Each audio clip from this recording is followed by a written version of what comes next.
Her wedding was grand, yet her heart stayed silent. Aliyah stood beside Hamid, surrounded by flowers and lights that blinded her eyes, but not her truth. She didn't love him.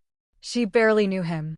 The smiles, the rituals, the endless blessings all felt like someone else's life.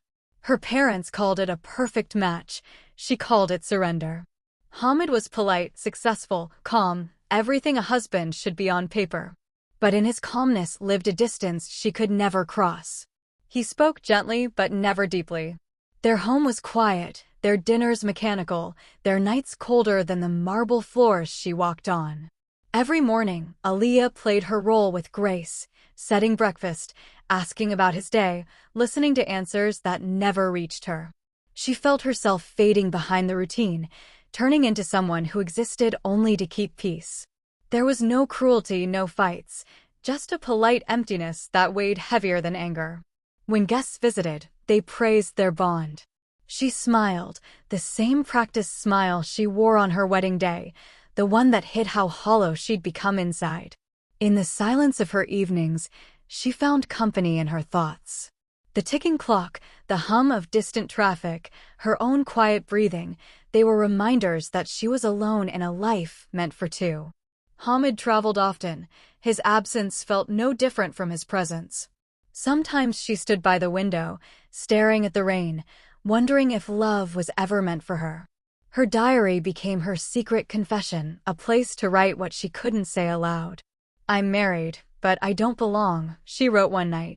Maybe this is what happens when duty replaces desire.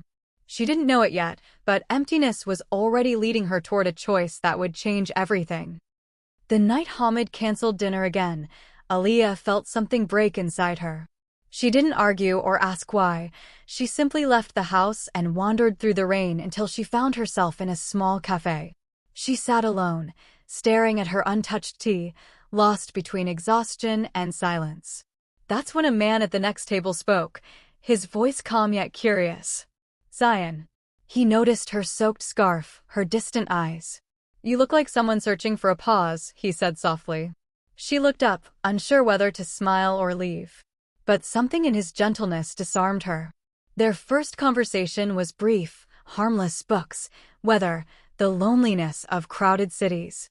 Yet, in that brief exchange, she felt a connection she hadn't felt in years.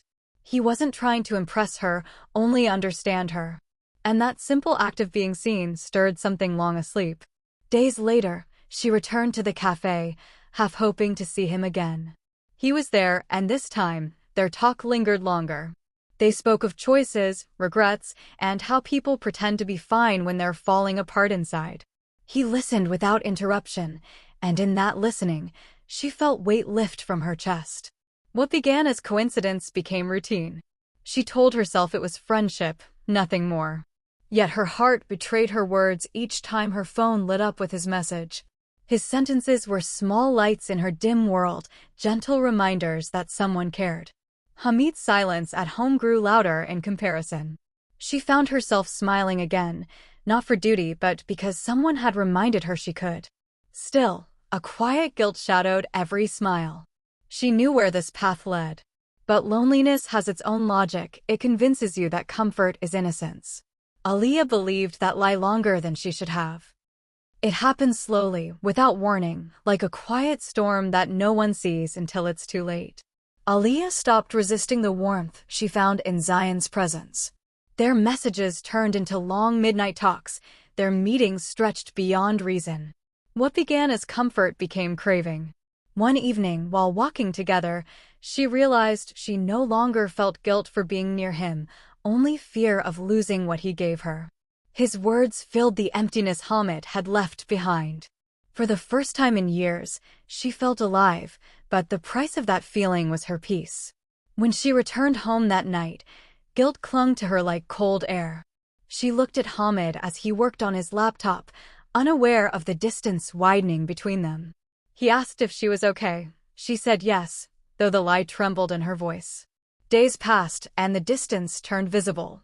She forgot simple things, small conversations, promises, moments of care. Hamid began to notice.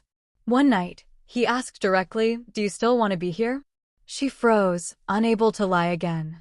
Her silence gave him all the answers he needed. He didn't shout.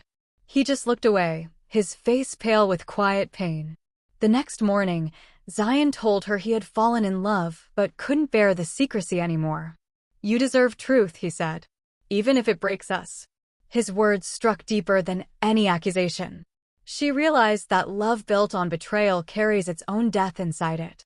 When Zion walked away, the emptiness returned, only this time, it was heavier, sharper. She had lost both men, one through indifference, the other through guilt. In her search for meaning, she had crossed a line that erased who she once was. Love had given her warmth, but taken her reflection. Days turned into weeks, and silence became her only companion. Aliyah knew she couldn't live behind lies anymore. The weight of truth pressed harder each day until one evening, she finally spoke. She told Hamid everything, every meeting, every message, every moment she'd tried to justify. She didn't cry. She didn't defend herself. Her words were stripped of excuses. Hamid sat quietly, his face unreadable. When she finished, he only said, "Maybe we both stopped loving long before this." His calm broke her more than anger ever could. There was nothing left to fix, only truth left to face. They separated without blame, just quiet acceptance. No shouting, no accusations, only two people standing at the end of something they never built with love. Aliyah packed a small suitcase, left the house that had never felt like home, and stepped into a smaller world where she could breathe without pretending. She didn't return to Zion. She couldn't. Love born from betrayal can't survive the light of honesty. She began writing again, not about romance, but about mistakes, how emptiness can disguise itself as desire, how longing can destroy more than loneliness ever could. Months passed. One afternoon, she saw Hamid at a bookstore. Their eyes met briefly, and for the first time, there was peace, not pain. They both smiled faintly, a silent acknowledgement of the lesson they'd shared. Later that night, she wrote her final diary entry, "I married without love and searched for it in the wrong arms. Love without truth is just another kind of loneliness." She closed the notebook and exhaled deeply. For the first time, she felt free not because she was loved, but because she had finally learned what love should never be.